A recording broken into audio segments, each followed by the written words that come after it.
দুনিয়াতে সে আল্লাহকে এক হিসাবে মানে নাই, আল্লাহর সাথে শরীক করছে, আর এই অবস্থায় সে মারা গেছে, সে আর মাপ পাবে না, কবরেও না, হাসরেও না, কোথাও সে আর মাপ পাবে না। সে চিরকাল জাহান্নামে থাকবে, চিরকাল সে জাহান্নামের আগুনে পুড়বে, কোনদিন সে জাহান্নাম থেকে বের হইতে পারবে আল্লাহর সাথে শিরিক করার কারণে। আল্লাহ রাব্বুল আলামিন আমাদেরকে এত কিছু দান করতেছেন।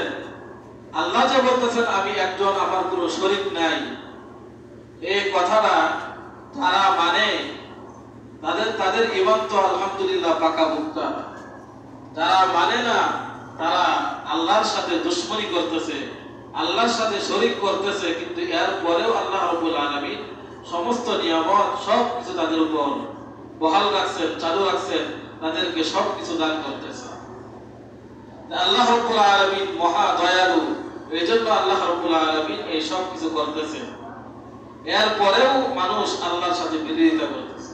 দ্বিতীয় নম্বর, আল্লাহ রাব্বুল আলামিনের পরে সবচাইতে দয়ালু হইলেন নবী রাসূলগণ।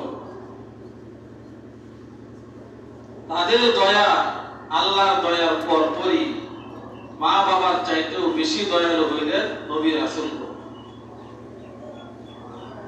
নবী রাসূলদের সাথেও বহু মানুষ বেয়াদবি করছে, অনেক নবীকে তারা শহীদ করছে, অনেক নবীর সাথে বিভিন্ন ধরনের বিভিন্ন রকম আচার ব্যবহার করছে। নবী রাসূলদের পরে সবচাইতে দয়ালু হইলেন পিতা মাতা।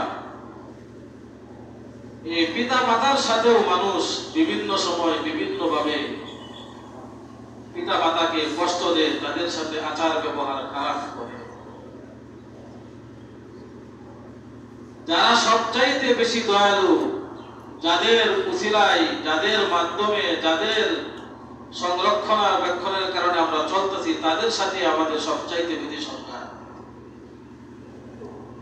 এরপর হইল সবচাইতে দয়ালু হইল সারা পৃথিবীর জমিনে এক নম্বর আল্লাহ রাব্বুল আলামিন, দুই নম্বর নবী রাসূলগণ, তিন নম্বর পিতামাতা, চার নম্বর আলেম ওলামা ওলি আউলিয়াগণ। তারা হইলেন সবচাইতে বেশি দয়ালু। আলেম ওলামা ওলি আউলিয়াগণ পৃথিবীতে একটা মানুষ কিভাবে শান্তিতে থাকতে পারবে, কিভাবে তারা পরকালে মুক্তি পাবে, কিভাবে তাদের উভয় জাহানের শান্তি হবে, এই চিন্তা ফিকির আলেম ওলামারা করে। এটা আমরা অনেকেই হয়তো মানতে পারি অথবা মানতে পারি। আমরা এতটুকু জানি যে সারা পৃথিবী ততদিন পর্যন্ত আল্লাহ রাব্বুল আলামিন ঠিক রাখবেন যতদিন পর্যন্ত সারা পৃথিবীর মাঝে একজন আল্লাহ আল্লাহ বলনেওয়ালা থাকবে।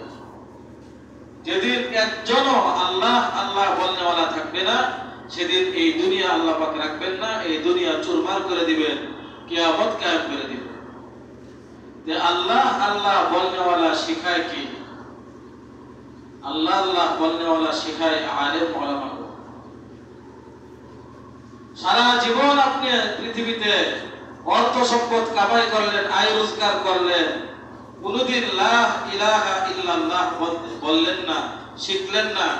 দুনিয়াতে যাই কিছু হোক না হোক, মৃত্যুর সাথে সাথে আপনাকে জাহান্নামে যাইতে হবে। দুনিয়ার 60, 65, 70, 80 বছরের জিন্দেগি যেমনই হোক, কিন্তু যদি